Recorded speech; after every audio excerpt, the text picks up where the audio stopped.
Scheduled Planning Commission meeting for May 12th, 2016 to order. If you would, please rise for the Pledge of Allegiance. Pledge allegiance to the flag of the United States of America and to the republic for which it stands, one nation, under God, indivisible, with liberty and justice for all.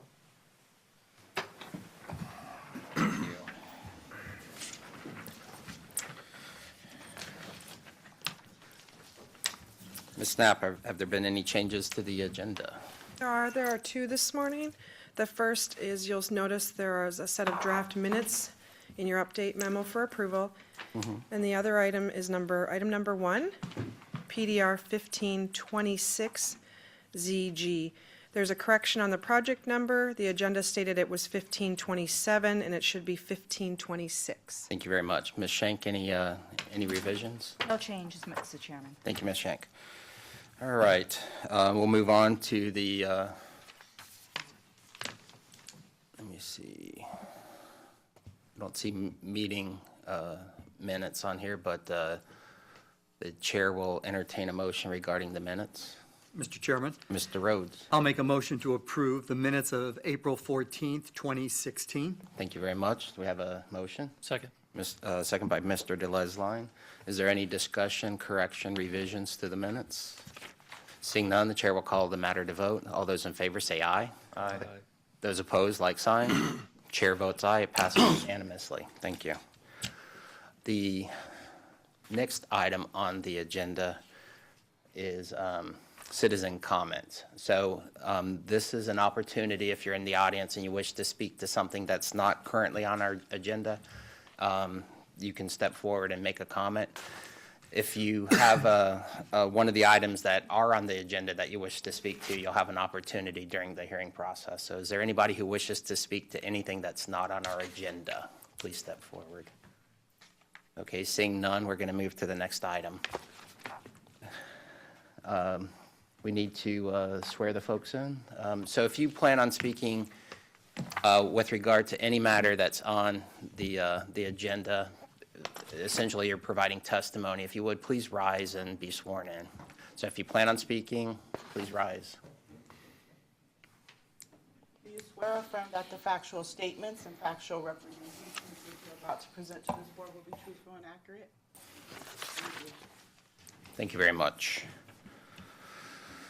All right, we're going to move on to the consent agenda. We have item number 1. Ms. Knapp, could you please read that into the record? Yes, item number 1, PDR 1526 ZG, which is Silverleaf Villas Phase 7, a rezoning of approximately 22.5 acres from general agricultural and north central overlay to planned development residential north central overlay, approving a revised general development plan for an additional 67 lots for single-family detached and single-family semi-attached residents for a site located on the southeast corner of Silverleaf Avenue and US 301 in Palmetto.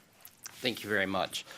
So this item's on consent, but again, if there's anybody in the audience who wishes to speak to this matter, if you would, please step forward.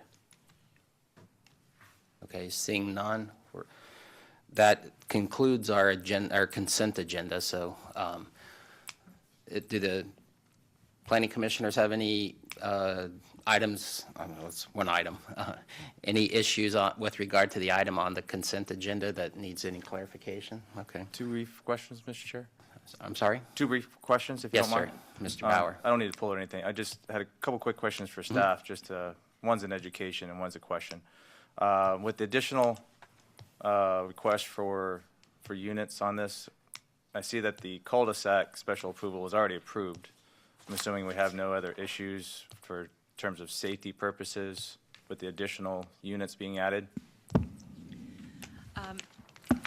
this work? Hello? Oh, you turned it on. Does it work now?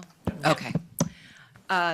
No, if you notice, there is a stipulation in, I think it's A8, which requires, a part of their previous approval required that the cul-de-sac, which is Deep Creek Terrace, continue to, that there be an emergency access point from Silverleaf Avenue, and that stipulation is continued through this. So during the construction of this phase, they will need to maintain an access until the roadway that connects to Silverleaf is, finally constructed. Okay, perfect, thank you.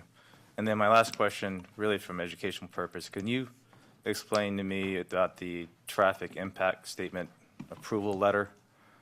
I wasn't quite getting why the currency may not be granted. Sounds like it might be just being postponed until a later date. Good morning. For the record, Clark Davis, Transportation Planning Division Manager, and I have been sworn. The matter before you today is a zoning with a general development plan approval. The approval letter is indicating that we simply cannot issue concurrency findings at this point because it's not allowed by code. We would expect them to be able to satisfy the concurrency requirement when they get to a stage such as preliminary site plan or final site plan or plat that would allow us to make those findings. And Mr. Davis, just to clarify, that's consistent with every project that this is an entitlement. It's not authorizing construction of anything. There are several steps after that at which more detail is provided, and that's when concurrency is granted, when you actually get an authorization to construct. Yes, sir. Consistently, when you see straight rezones or general development plans here, we will not be issuing concurrency findings simply because it's precluded by our Right. code. Okay, thank you. Thank you, Mr. Chair. Thank you. All right, are there any other questions, comments, concerns that need to be addressed? Okay, hearing none, we're going to close the consent agenda, and Chair will entertain a vote, or a motion. Mr. Chair, Mr. Delesline. I move to recommend the approval of the consent agenda. Mr. Delesline, Mr. Horgan, second the motion. Is there any discussion? Seeing none, we're going to call the matter to vote. All those in favor say aye. Aye. Those opposed, like sign. Chair votes aye. Consent passes unanimously. Thank you. All right, we're going to move to the regular agenda. This item is a legislative matter, meaning you don't have to be sworn to make a statement, but we appreciate if you were sworn in on this matter. Ms. Knapp, could you please read this item into the record? Yes. It's PA 1602, Ordinance 1613, a county-initiated map amendment, Knights Inn.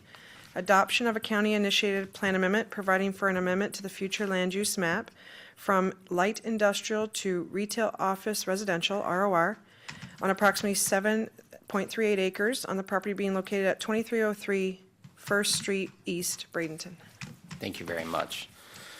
All right. Let's see. Have there been any ex parte communications? I know this isn't legislative, but has anybody been approached, any of the commission has been approached by any outside parties regarding this matter? Okay. Seeing none. The applicant, I guess, introduction by county staff first. Who is actually the applicant, is that true? Yes, good morning, Rosina Leider, by the staff. This is an application to make an amendment to the future land use category of the site that has 7.38 acres and is located in First Street East. The current future land use category is IL, Industrial Light. And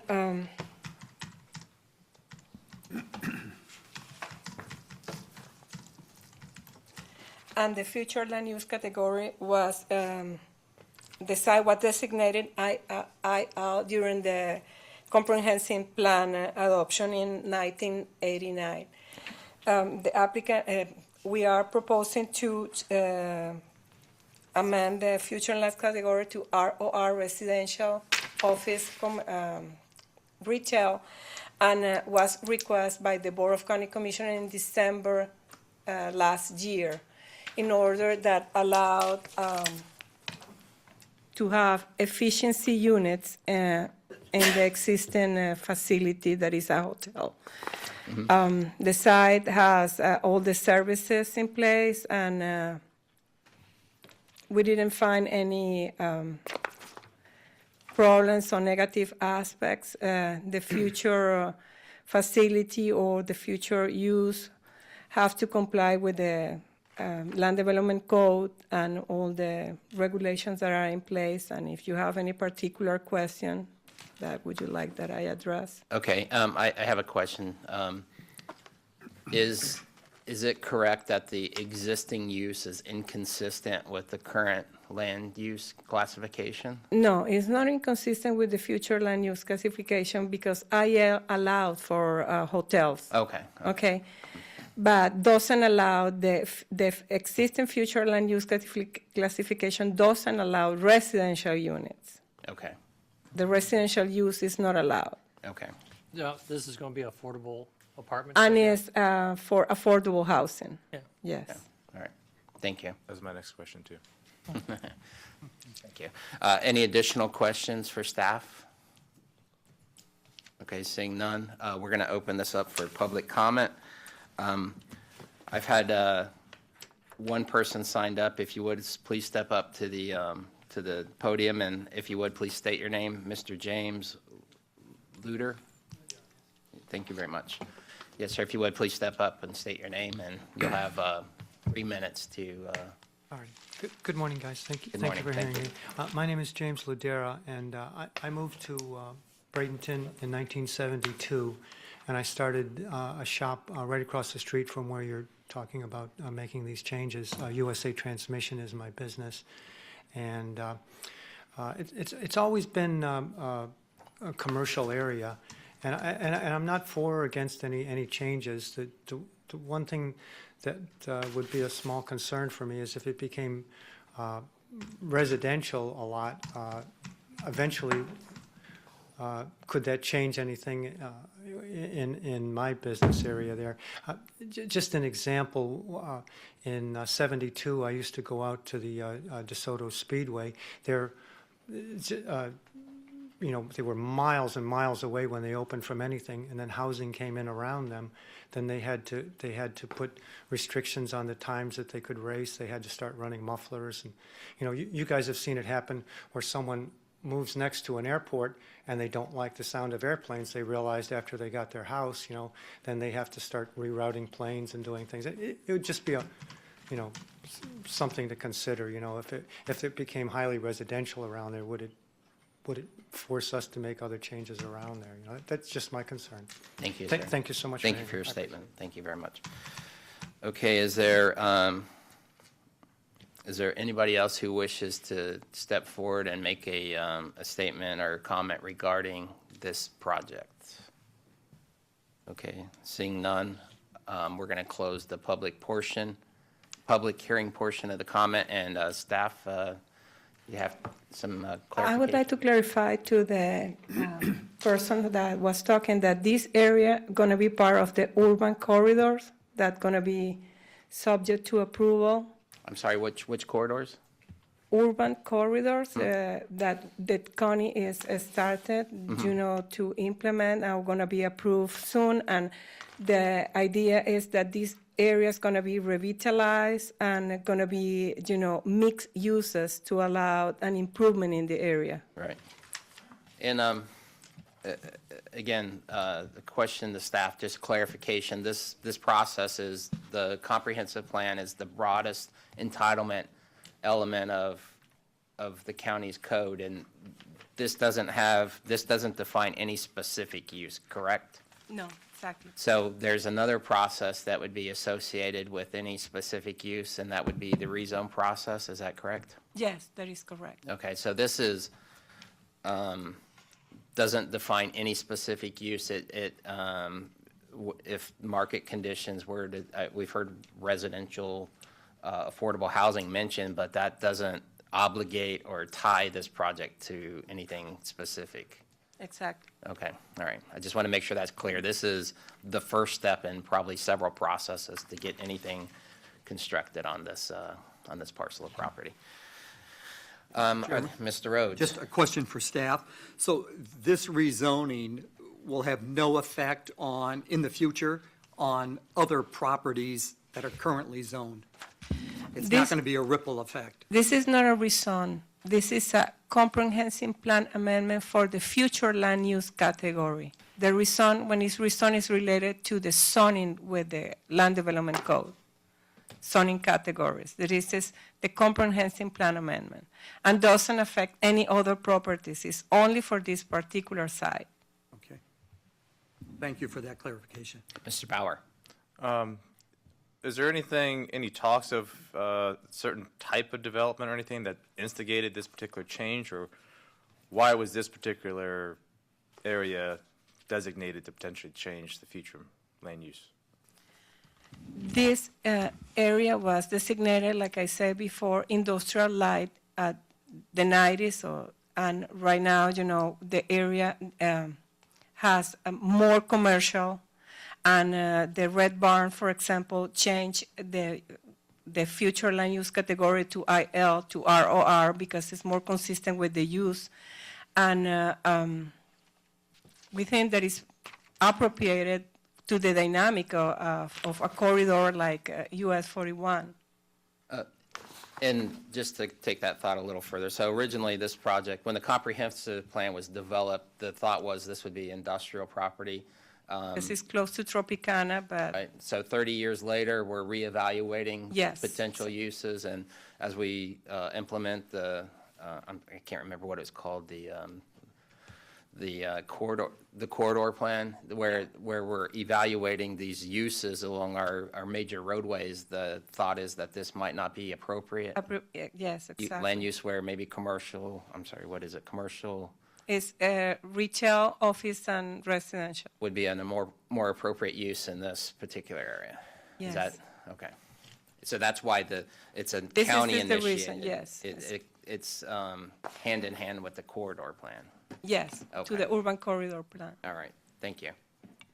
Any additional comments, clarifications? Mr. Chair, I just wanted to know for Shank. the record, on US 41, it's in the city of Bradenton, the other side. So this gentleman's property might be in the city limits, so we don't control their land use. I just wanted to know. Okay, all right, thank you. So this borders against the city. I think there may be a right-of-way that separates it, but the neighbors across the street are within the city limits, and their process is separate and apart from what the county does. Any addition, Mr. Rutledge? Just as clarify in my mind, it's probably pretty rare on the corridor to have that much acreage available for some kind of cohesive development and use, right? I mean, down the corridor, what you have is a lot of smaller, historically kind of premise locations. This would probably be one of the unique pieces to be able to be developed in this new corridor design, correct? Yes. So As for a the good- county, from our perspective, we see this as kind of following our urban plan and putting it in the model that we would like to see it developed in, do you think? I think so, that is the idea. Thanks. Good. Any additional comments, clarifications, concerns? Okay, seeing none, I guess we'll close the public hearing, and Chair will entertain a motion. Mr. Chair, Mr. DeLesline. based upon evidence presented, comments made at the public hearing, the technical support documents finding the request to be consistent with the Community Planning Act as codified in applicable portions of Chapter 163, Part 2, Florida Statutes and Mayhew County Comprehensive Plan, I move to recommend approval of the plan amendment PA 1602 as recommended by staff. Thank you, Mr. DeLesline. We have a motion. Is there a second? Second? Mr. Rhodes, second the motion. Chair will call the matter to vote if there are no comments, questions, or concerns. Any dialogue? Okay, if you would, please state if you're in favor of this. Aye. Opposed, like sign. Chair votes aye, and motion passes unanimous. Thank you very much. And I believe that concludes our business here today. It seems somewhat Anticlimactic. yeah, compared to last meeting, so I apologize if you were expecting to see a drama. We're going to call the meeting closed. Thank you.